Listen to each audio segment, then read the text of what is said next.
नमस्कार, आप देख रहे हैं ब्रेकिंग बिहार। अभी हमें राष्ट्रीय लोक जनशक्ति पार्टी कार्यालय में और हमारे साथ रालोसपा के बिहार के प्रदेश प्रवक्ता मनीष आनंद जी। विपक्षी एकता 23 तारीख को होने वाली है। हालांकि 7 दलों का जो गठबंधन था, मांझी जी चले गए, आपको पता ही है। क्या लग रहा है, देश के स्तर पर हो पाएगा गठबंधन? देखिए, 23 तारीख को होने वाली विपक्षी एकता की जो मीटिंग है, तो मैं बता दूं, एक कहावत होता था अनेकता में एकता, लेकिन महागठबंधन के साथ ये जस्ट इसका उल्टा है, अनेकता में विफलता। हमें तो शंका है कि आगामी 23 तारीख को होने वाली मीटिंग भी हो पाएगी या नहीं। ये इसी पे सबसे बड़ा प्रश्न चिन्ह है। जिस तरह से देखिए कि कांग्रेस एक विधायक जो कोलकाता में, मतलब पश्चिम बंगाल में था, उसको भी ममता बनर्जी ने अपने साथ मिला लिया। आम आदमी पार्टी कांग्रेस को गाली देती है, कांग्रेस वाले आम आदमी पार्टी को गाली देते हैं। सीपीआई भी कोलकाता में, पश्चिम बंगाल में ममता दीदी के खिलाफ है। तो कैसी एकता है? ये एकता कहीं से भी सार्थक नहीं होगी। भारत की जनता को ये मालूम हो गया है कि अगर देश को प्रगति पे ले जाना है तो एक बहुमत की सरकार ही देश को प्रगति के रास्ते पे ले जा सकती है। और सरकार ला सकती है। आप देखिए, ला सकती और लाने में पिछले 2 बार का आप ट्रैक रिकॉर्ड देख लीजिए। नेता प्रतिपक्ष कहाँ, बेरोजगारी का क्या मामला है? अभी भी देखिए, लगातार हमारे राष्ट्रीय अध्यक्ष नौकरी की सर्टिफिकेट बांट रहे हैं। आप देखिए, ये तीसरा या चौथा, भोज के समय कोहड़ा का बात नहीं है। जिस तरह से गलत तरीका से ये भ्रामक फैलाया गया कि 9 साल में 18 करोड़ कहाँ गया नौकरी।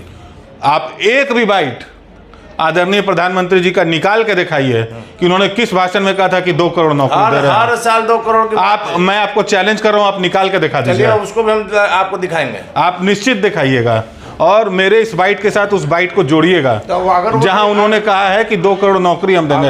ये विपक्ष का फैलाया गया प्रोपेगेंडा है। दिखा देंगे तो आप राजनीति से संन्यास ले लेंगे।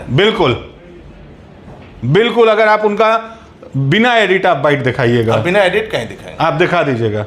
चलिए ठीक है। सबसे बड़ी बात है कि मांझी जी के जाने के बाद, महागठबंधन छोड़ के जाने के बाद कहा जा रहा है कि अभी तक आप लोग पूरा मजा में थे कि बिहार में इकलौता एनडीए के आप लोग साझेदार थे। अब लगातार संख्या बढ़ते जा रही है। उपेंद्र कुशवाहा, जीतन राम मांझी, कहा जा रहा है कि कल के डेट में मुकेश सहनी भी आ सकते हैं। देखिए, एनडीए में जितने लोग आएंगे उससे एनडीए मजबूती होगा, इससे हमें कोई आपत्ति नहीं है। जितने लोग आएंगे, हमारा मिशन 2024 बहुमत का है और इनके आने से एनडीए को फायदा होगा। जिस तरह से एनडीए मजबूत होगा, मनीष जी, रालोसपा मजबूत हो रही है। रालोसपा निस्वार्थ भाव से एनडीए के साथ आज से नहीं, स्वर्गीय संस्थापक रामविलास पासवान जी के समय से हम लोग एनडीए में थे, हैं और रहेंगे। और आप जिस तरह से देखिए, हमारे आदरणीय और यशस्वी प्रधानमंत्री हैं। आप पूछ रहे हैं तो मैं जवाब दे रहा हूँ। लगातार आपके राष्ट्रीय अध्यक्ष भी कहते हैं कि हम लगाए। आप जब प्रश्न करेंगे तो हम बताएंगे कि हम स्वाभाविक अलायंस हैं, 2014 से हैं। आपके प्रश्न का मैंने उत्तर दिया और हमारे ही निष्ठा पे ना प्रधानमंत्री को शंका है ना एनडीए को। आप देख लीजिए, पूरे देश में जितने भी कैबिनेट मंत्री बने हैं, बिहार नहीं है मनीष आनंद। एनडीए से कैबिनेट मंत्री अदर दल में सिर्फ बिहार से हमारे राष्ट्रीय अध्यक्ष ही हैं। और आप कोई भी गठबंधन में देख लीजिए, वो कैबिनेट में मंत्री नहीं है। और आप जिस तरह से देखिए कि हर मामले में हमारे राष्ट्रीय अध्यक्ष को प्रधानमंत्री एक चेहरा बनाकर प्रस्तुत कर रहे हैं, तो ये हमारा जो हमने प्रधानमंत्री जी का साथ कदम से कदम मिला कर दिया है, उसका पारितोषिक हम इसको समझते हैं। आपके राष्ट्रीय अध्यक्ष जो केंद्रीय मंत्री भी हैं, कहा जा रहा है कि उनकी खुद की कुर्सी खतरे में है हाजीपुर से।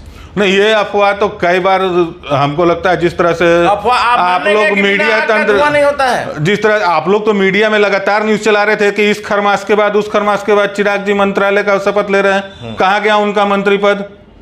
आप ही लोग खबर चला रहे थे ना कि चिराग चाचा को बाहर करके चिराग को नहीं।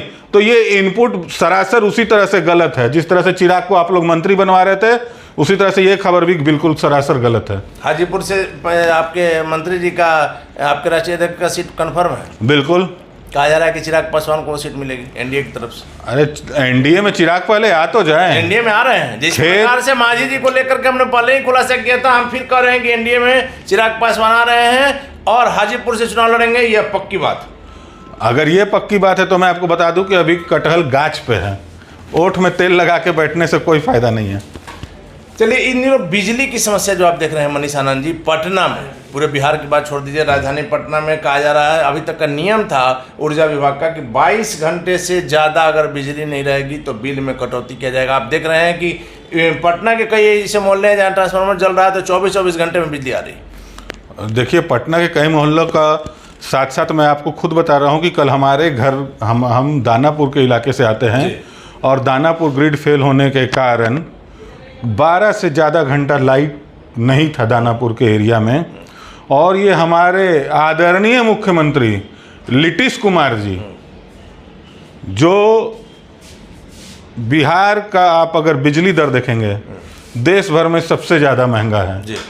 और अब तो जब से प्रीपेड मीटर लगा है बिल तिगुना आ रहा है, फिर भी ये बिहार वासियों को और खासकर राजधानी को कीजिए और कल माइनस में बिल आ जा रहा है। कल माइनस में बिल आ जा रहा है। मैं वही कर रहा हूँ, अब तो 3 गुना बिल वसूल रहे हैं, फिर भी ये बिहार तो क्या राजधानी को बाधित रूप से बिजली पहुंचा रहे हैं। कुछ कुछ घंटों का लोड शेडिंग हो रहा है, कहीं 5-5 घंटे का, कहीं 4-4 घंटे का।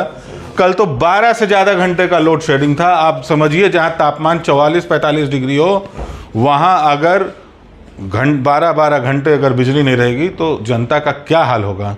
और कब ये लोड शेडिंग हो रहा है? जब आप 3 गुना प्रीपेड मीटर के माध्यम से आप पैसे वसूल रहे हैं। बिजली दर आपका पूरे देश में सबसे महंगा है। आपने बिहार का भट्ठा बैठा दिया है कर्ज ले लेके बिजली उत्पादन कंपनियों से। अगर आप देखिएगा जो पुराना आंकड़ा है उस हिसाब से जो मुझे याद है करीब 36,000 करोड़ रुपए का बिजली कंपनियों पर बकाया है बिहार सरकार का। चलिए, तो बिहार का भट्टा बैठा दिया है रालोसपा के बिहार के प्रदेश प्रवक्ता मनीष आनंद जी। सबसे बड़ी बात है कि पशुपति कुमार पारस को लेकर के जो बातें सामने आ रही है कि चिराग पासवान हाजीपुर से चुनाव लड़ेंगे, वैसे में केंद्रीय मंत्री पशुपति कुमार पारस का क्या होगा? मनीष आनंद का दावा है कि निश्चित तौर पर केंद्रीय मंत्री पशुपति कुमार पारस हाजीपुर से चुनाव लड़ेंगे। इनके दावा में क्या सच्चाई है तो बताएगा। फिलहाल आप बने रहे ब्रेकिंग वॉक्स।